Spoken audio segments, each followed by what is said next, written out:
வணக்கம் தோழர்களே. ருச செய்தியின் வாயிலாக இன்று மீண்டும் உங்களை சந்திப்பதில் பெருமகிழ்ச்சி அடைகின்றேன். உலகின் தலை சிறந்த சுழற்பந்து வீச்சாளர்களில் ஒருவராக போற்றப்பட்ட புகழப்பட்ட ரவிச்சந்திரன் அஸ்வின் டெஸ்ட் கிரிக்கெட் உள்ளிட்ட சர்வதேச போட்டிகள் அனைத்திலும் இருந்து ஓய்வு பெறுவதாக அறிவித்து விட்டார். அவர் அறிவித்த விதம், அறிவித்த நேரம், அறிவித்த இடம் எல்லாமே மிகப்பெரிய அளவிற்கு ஒரு அதிர்ச்சியை, அதிர்வலைகளை கிரிக்கெட் உலகில் ஏற்படுத்தி இருக்கிறது. 106 டெஸ்ட் போட்டிகளில் விளையாடி இருக்கிறார்.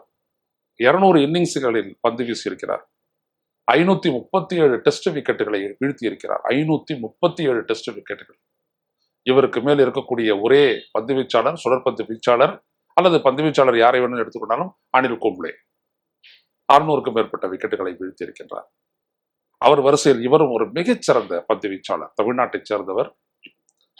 ஒரு 14 ஆண்டு காலத்தில் எவ்வளவு பெரிய அசாத்திய சாதனை!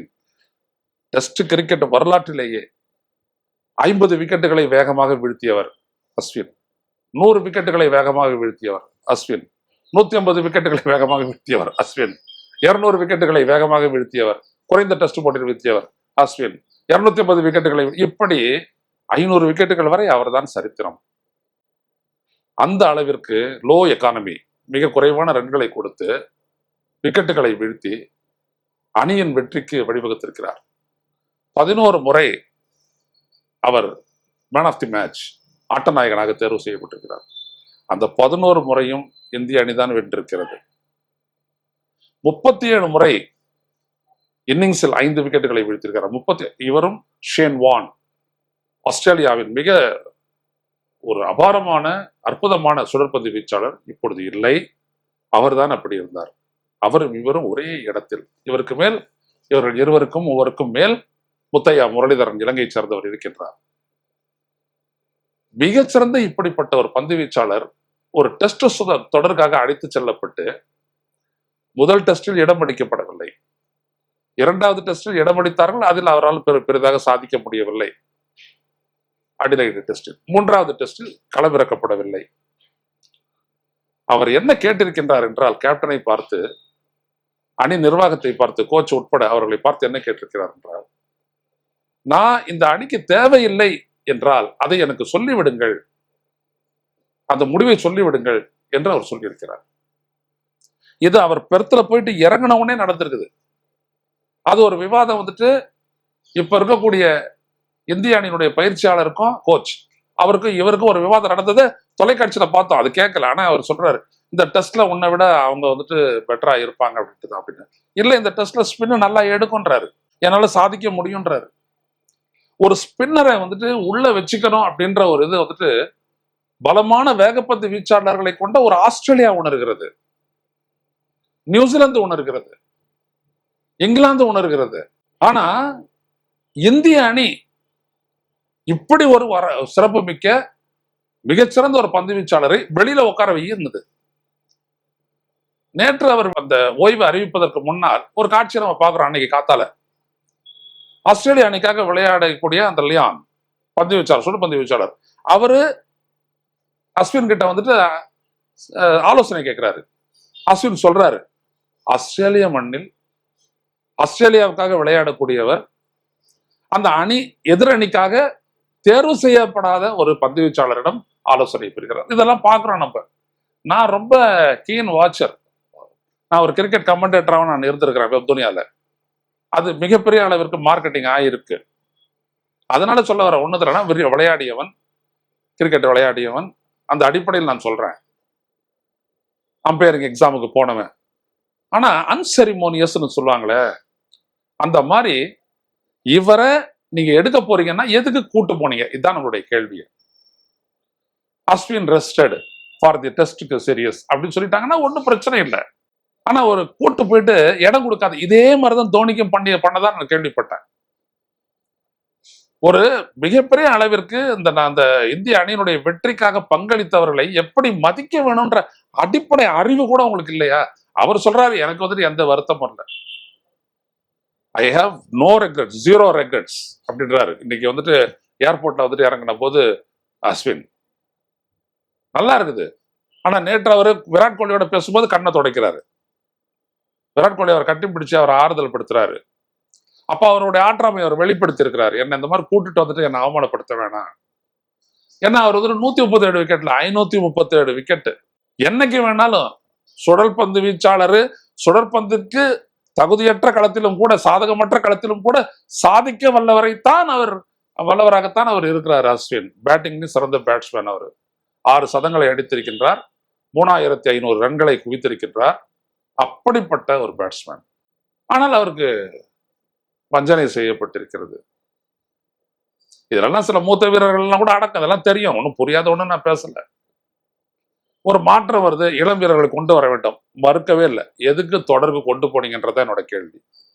அங்க ஏற்கனவே வந்துட்டு பாத்தீங்க அப்படின்னோம்னா ரவீந்திர ஜடேஜா இருக்காரு, வாஷிங்டன் சுந்தர் ஒரு பேட்ஸ்மேனாகவும் இருக்கிறாரு, இது பந்து வீச்சாளராகவும் இருக்காரு. இவரும் பேட்ஸ்மேன் தான், பந்து வீச்சாளர் தான், அவர் 3 பேர். அப்ப நீங்க சொல்லி இருக்கலாம், Ashwin the time has come. இப்ப நாங்க இளைஞர்கள் எல்லாம் ப்ரொமோட் பண்ண நினைக்கிறோம், ஏன்னா அடுத்தடுத்து டெஸ்ட் போட்டிகள் வருது, அதனால we are resting this serious, not that you are not going to be selected for the future test cricket அப்படிலாம் நினைக்காதீங்க இப்படின்னு சொல்லி அவரை விட்டுட்டு போயிருக்கலாம், ஒன்றும் தப்பு இல்லை. ஆனா கூட்டிட்டு போயிட்டு ஸ்டாண்ட்ல உட்கார வைக்கிறதுன்னா என்ன அர்த்தம்? இந்த மாதிரி வேற எந்த நாடு செய்யறது இல்லை. அவங்க எல்லாம் இண்டிகேஷன் கொடுக்குறாங்க, அது பாரு we are going to we have a replacement அப்படின்ற எல்லாருக்கும் கொடுக்குறாங்க, எல்லா நாட்டிலையும் கொடுக்குறாங்க. ஆனா அவங்க ரொம்ப டீசெண்டா நடத்துக்கிறாங்க. அவங்க ரிட்டையர் ஆக போறவரை உணர செய்கிறார்கள். இப்ப சவுதி ரிட்டையர் ஆனார், எவ்வளவு பெரிய பந்து வீச்சாளர், எவ்வளவு காலமா வீசினார், என்ன விதமான அவர் வந்து முடிச்சுட்டு அந்த டெஸ்ட் கிரிக்கெட் அவர் ஓய்வு பெறுவதை களத்தில் நின்று அவர் அறிவித்து விட்டு அவர் வெளியேறும் போதுன்னா ஒரு கிராண்ட் செலிப்ரேஷன் நடக்கும், எல்லாரும் சுத்தில இருந்துட்டு கைதட்டுவாங்க. அதெல்லாம் எதுவுமே அஸ்வினுக்கு கிடைக்கல. என்ன நாடு இது? என்ன விதமான board of control of cricket in India, BCCI, என்ன இதெல்லாம் அமைப்பு? இவங்க 2 பேரும் பேசிட்டு இருக்கிறாங்க, விராட் கோலியும் அஸ்வினும் பின்னாடி உட்காந்துட்டு ஒரு இப்படி கேட்டுட்டு இருக்காரு. யார் கோச்சு? யாரும் சொல்ல விரும்பல, எல்லாமே ஒரு நாடகம் மாதிரி தெரியுது. அவர் கேட்கக்கூடிய கேள்விக்கு பதில் சொல்ல முடியல அப்படின்னா நீங்க என்ன கோச்சு? ரோஹித் சர்மா வந்து எனக்கு இதெல்லாம் எதுவுமே தெரியல, நான் என்ன பண்றதுன்ற மாதிரி அவர் நிக்கிறாரு. இப்படியா கையாளுவீங்க? 765 சர்வதேச விக்கெட்டுகளை வீழ்த்திய ஒரு பந்து வீச்சாளரை நீங்கள் நடத்தக்கூடிய விதம் இதுதானா? கண்டனத்துக்குரியது.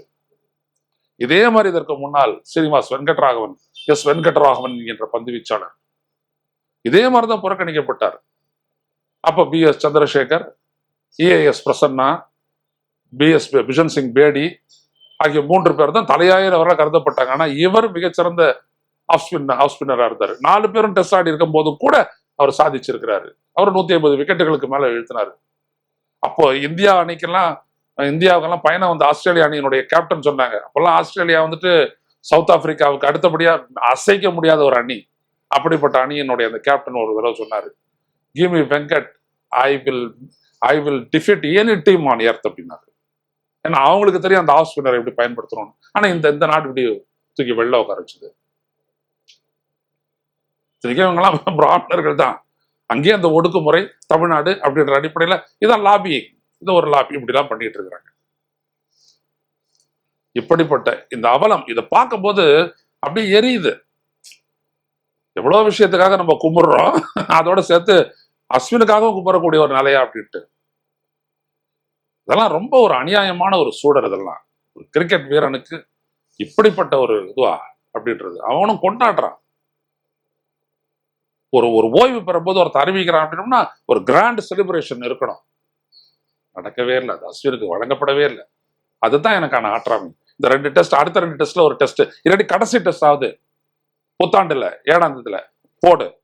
ஒண்ணு இவருனால தோத்துச்சுன்னு ஒரு டெஸ்ட் நீங்க சொல்ல முடியாது. அஸ்வினை போட்டோம் அதனால தோத்துச்சு அப்படிலாம் எவனாலும் சொல்ல முடியாது. அஸ்வின் அந்த மாதிரி ஆடி இருக்காரு. போன தடவை ஆஸ்திரேலியா போகும்போது ஒரு டிராவை அஸ்வின் எத்தனை ஓவர் ஆடினாருன்னு பாருங்க. ஒரு டிராவை he forced a draw. Is not considered to be a great all-rounder like Ian Botham or Kapil Dev. அப்படி ஒண்ணு ஒரு ரேட் பண்ணப்பட்டவர் இல்லை. ஆனாலும் அவர் அது மாதிரி அப்படியாப்பட்ட ஒரு ஆட்டக்காரர் நான் பார்த்துருக்கேன். அதனால சும்மா உட்காந்துட்டு இந்த காது குத்துறீங்க பார்த்தீங்களா, இந்த BCCI எல்லாம் சொல்லிக்கிட்டு மோசமான பேர் வழிகள் நீங்கள்லாம் போது அஸ்வின் நான் கவலைப்படுறேன்ட்டாரு.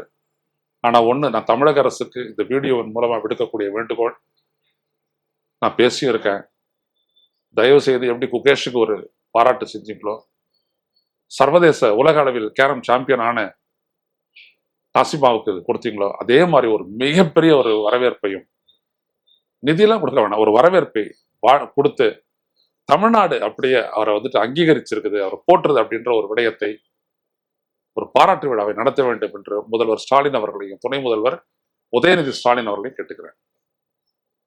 அப்படிப்பட்ட ஒரு விழா நடக்குமானால் அந்த விழாவிற்கு தயவு செய்து ஸ்ரீனிவாஸ் வெங்கடராகவனை அடையுங்கள். அவரும் போற்றப்பட வேண்டியவர். வி குமார் இருந்தார்னா, எனக்கு தெரியாது இவங்கெல்லாம் எங்க இருக்காங்க என்னன்னாலும் எனக்கு தெரியாது, நான் சொல்றேன். வி குமார் மிக சிறந்த ஒரு சுழற்பந்து வீச்சர் இருந்தார், அவரை கூப்பிடுங்க. மைக்கேல் டால்வி கூப்பிடுங்க. இன்னும் நம்மளுடைய சொடகோபன் ரமேஷ் எல்லாருமே இருக்கிறாங்க, எல்லாரும் கூப்பிடுங்க. இந்த மக்கள் கிட்ட கிருஷ்ணமாச்சாரி ஸ்ரீகாந்த் இருக்கிறாரு, தனது அதிரடி ஆட்டத்தால் மிகப்பெரிய அளவிற்கு ரசிகர்களை கிரிக்கெட்டை நோக்கி ஈர்த்தவர் கிருஷ்ணமாச்சாரி ஸ்ரீகாந்தும் கபில் தேவ் தான். அவங்களெல்லாம் கூப்பிடுங்க. அந்த மேடையில வச்சு அஸ்வினை அவரை கௌரவப்படுத்துங்கள், பெருமைப்படுத்துங்கள். அது நமக்கெல்லாம் ஒரு பெருமை. அதன் மூலம் எதிர்காலத்தில் மிகச்சிறந்த, இப்போ சொல்றாரு, ஐ ஸ்கவுட் கிரிக்கெட்டர்ஸ் ஃபார் தமிழ்நாடு அப்படின்னு சொன்னாரு அவரு அஸ்வின். சிறந்த வீரர்கள் நான் தேர்ந்தெடுத்து நான் அனுப்புறேன் அப்படின்ட்டு அண்டர் 19 எனக்கு கேப்டன் ஆகணும்னு ஆசை எல்லாம் கிடையாது. ஆனா but is a very good bowling coach, அதை கவனிக்கணும். நீண்ட நெடிய ஒரு அனுபவம் கொண்டவர் அஸ்வின். எனவே தமிழக அரசு பாராட்டி அவருக்கு ஊக்கமளித்து அவரோட தமிழ்நாடு அரசு நிற்குதுன்றதை காட்ட வேண்டும் என்று வேண்டுகோள் விடுத்து மீண்டும் சந்திப்போம் மக்களை. நன்றி, வணக்கம். ஊடகம் கார்ப்பரேட் அரசியல்வாதிகளின் கைப்பாவையாக அடிமைகளாக இருந்தது போதும், இனி சாட்டை எடுத்து சுழற்றும் நேரம் வந்துவிட்டது. ஊடகம் பொதுமக்களாகிய உங்களுக்காக, உங்களாலேயே இயக்கப்பட வேண்டும். ஊடக சுதந்திரத்திற்காக உங்களின் பங்களிப்பை இன்றே அளித்திடுங்கள்.